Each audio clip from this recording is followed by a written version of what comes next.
Okay, we got a nail here, and this line and this line is where we're going to pick up the signal from this nail, because the nail is directing the signal outwards to here. Between here and here is no audio. I'll go over this in the regular mode first, which is Ferris coin, open screen, and then I'll go with pinpoint sizing. You can hear the space. Most people just detecting will be going along and they'll get 2 hits. If you're going slow, you may think it's 2 targets, but it's actually a nail. Remember, you don't have any audio here. The nail is completely taking the signal and forcing it this way and this way to the side of the coil. Let's go over this nail.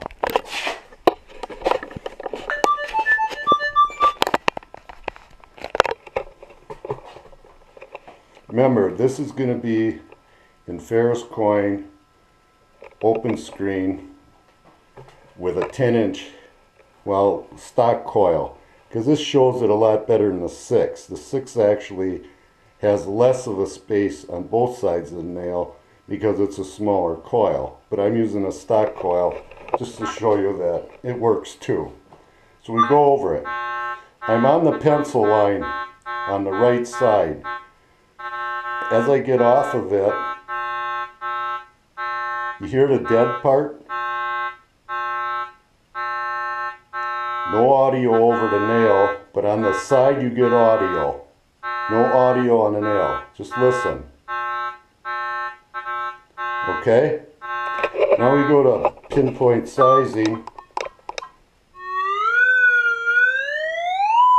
We're on the pencil line. As we hit the nail, it's dead silent. Dead silent till we get to the other pencil line. Hear it? Back to the other side. You actually got 8 inches here where there's absolutely no audio.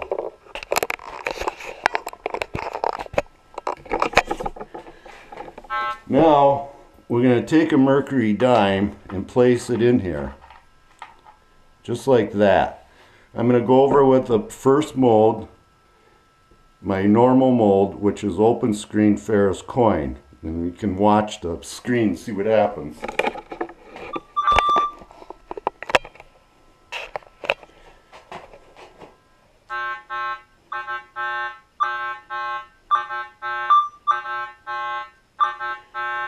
Notice the iron has got it going all over. Now we go to pinpoint sizing. I'm over the nail, back over. Notice it building. Now I'm directly on the center of the nail, okay? Notice the numbers. The nail has dragged the dime signal down to 25 about, okay? We'll do it again. Coming in, now I'm on the nail. Back and forth over that center spot, and there's your non-ferrous coin. You can't really tell what it is, but now, like I told you before, we're going to sweep this north and south this time, not east and west. Regular mold. That dime comes in really good going north and south. That's why it's important always to cross-check your targets before you get even. Once you see the red in pinpoint sizing, cross that target. It'll save you some time. So now we'll get rid of this one and replace it with this one. And this one's going to be a little harder. I'm going to put 2 heavier nails and no dime just to let you see what it looks like.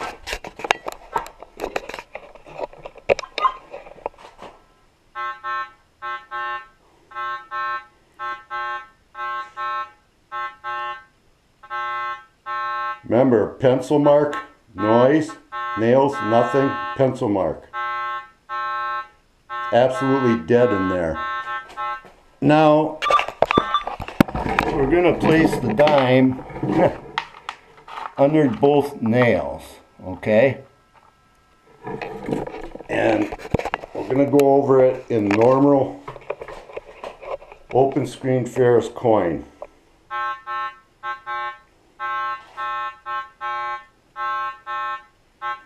All we got is iron because the nail is effectively masking the dime now. We go to pinpoint sizing. Same thing.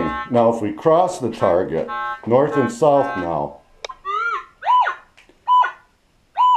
look what we get. We've got a 33, but we'll reset it once. Okay, 45. Actually picking up the dime now. Now if I remove the dime and only put the nails here and go north and south, this is important. You got to watch the cursor, not the blob, the cursor. We go over it in normal mode, acting like a coin, isn't it? Okay, pinpoint sizing. Look at the cursor, the black part. Notice how it jogs all over the place.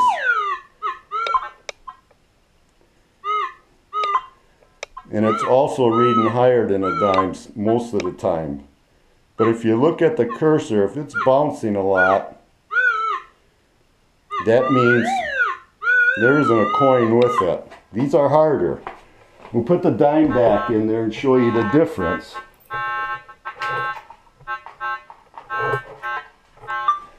Okay, got the dime in there now. Go back over pinpoint sizing. See how stable that is? The dime's in there. That's a north-south hit. You ain't gonna get this one going east-west because there's too much iron. Now we'll take another set. We've got 2 nails here. And I'll show you. In an X, okay? Right here. I'll go over them in normal and then sizing, and then we'll put the dime in there.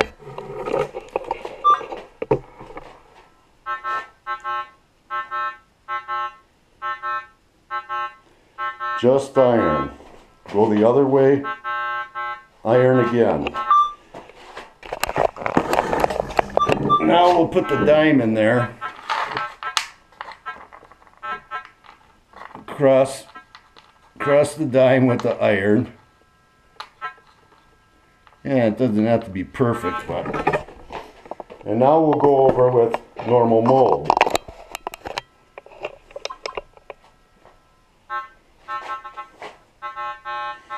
Notice we got something already building just going in normal.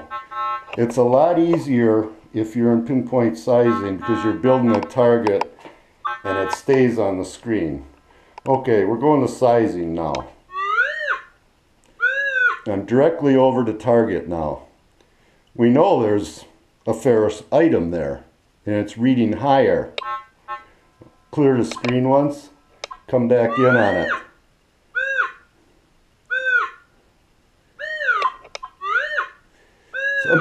Sometimes it takes a couple of clicks. Really hard to hold this button in with this camera.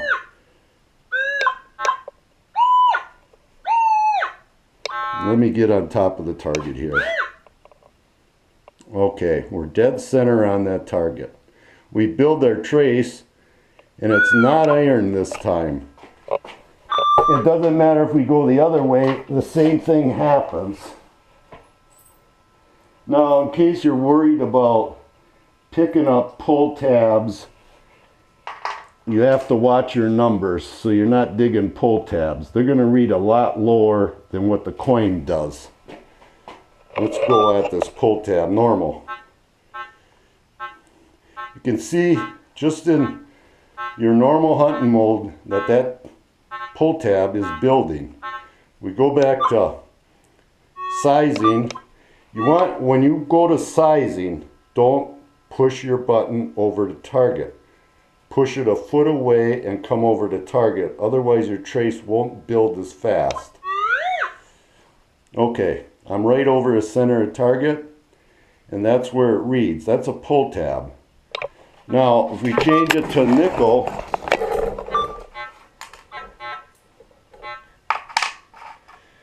this is why I don't like to dig nickels, because you're going to dig a hell of a lot of pull tabs.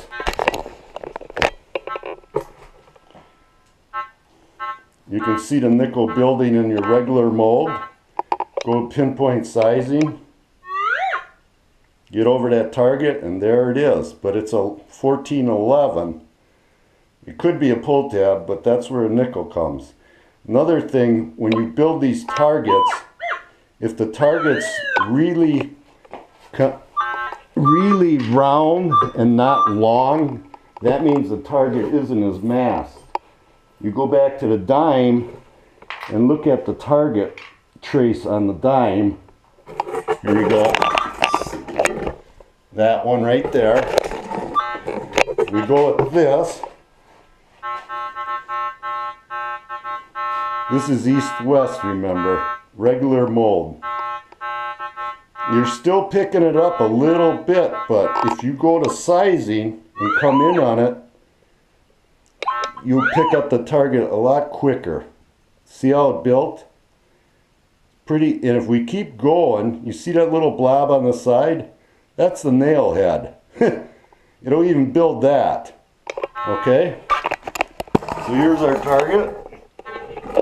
I probably have a lot of questions with this, but you got to remember that this area here to here is dead. If it was a 6-inch coil, that dead spot would be here. If it was a 17-inch coil, or 13, it would be out here. And essentially you would have a 10-inch dead spot. With a 6-inch coil, you have a smaller dead spot. So just imagine how many areas in a park that have iron that never been searched really. We can take a bottle cap now. Bottle cap also falses. A nail falses on both sides. Even though it's grunting, it's still falsing. There is no audio in this area here. So we take the cap, just a regular bottle cap, rusty one, and we go over this in regular mold. You can see that it's all over, but it's round, so it wants to build. But now when we come in with pinpoint sizing, hear that dead spot? Right now I'm on the pencil line. Now I'm on the center of the cap. There's a space in here that's dead. Now I'm on the other line. Go back, cap, other line. So that cap actually is falsing also. So, because it's iron. I don't know how this works, but I just know what it does. Now if we take a dime, here's what we got now. Okay? This is normal mold. Okay? Going over that bottle cap. I'll place a dime next to that cap like that. And you can see what's going to happen here. This is normal mold, but you hear that popping? Sounds like a false. It's really not. It's the dime doing it, because it didn't false when I had the cap there. Now we'll go and pinpoint sizing. Hear that? Notice the cursor, it's not moving. Well, a little bit. Okay? That dime is right next to that cap. Now if we take the dime away and go over it again, look what we got. This is pinpoint target or sizing right now. I was holding it in, but bottle caps usually come in there. Okay? Right in here. But look how long that is. It's not like a coin signal. It's not like a square. It's stretched out because it's iron. I'm trying to get this video done because it's a pain in the ass to process them. So I'm going to try and get this processed.